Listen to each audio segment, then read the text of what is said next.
Peut-être on est de retour dans les années 40, on ne sait pas, on ne sait plus. Mais en tout cas, si vous cherchez la définition de élitisme littéraire, vous avez le commentaire de cette personne. On va d'ailleurs lire ensemble ce commentaire brillant, et bien sûr, ceci est du second degré. Alors oui, la BD n'est pas de la littérature, elle utilise un autre moyen d'expression en tant que médium. La littérature utilise les mots, les tournures de phrases, excusez-moi, je ne peux que rire, les tournures de phrases, etc. La BD utilise la mise en scène, le dessin.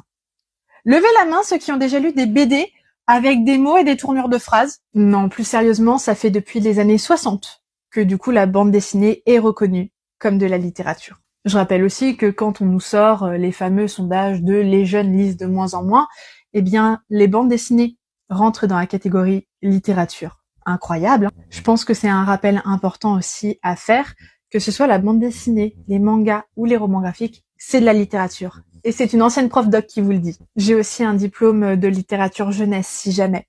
Et tu devineras jamais, mais on avait tout un chapitre sur les bandes dessinées, parce que c'est de la littérature. Je trouve que c'est une vision tellement réductrice et archaïque de la bande dessinée. En plus, j'ai vu dans ta bio que tu as marqué que tu lisais des bandes dessinées. Franchement, la honte de réfléchir comme ça. Il y a plein d'ouvrages graphiques désormais qui sont sociologiques, par exemple. Moi, j'en ai un juste ici. Qui sont des biographies, qui sont des adaptations de livres classiques. Parce que oui, j'ai par exemple Ne tirez pas sur l'oiseau moqueur de Harper Lee.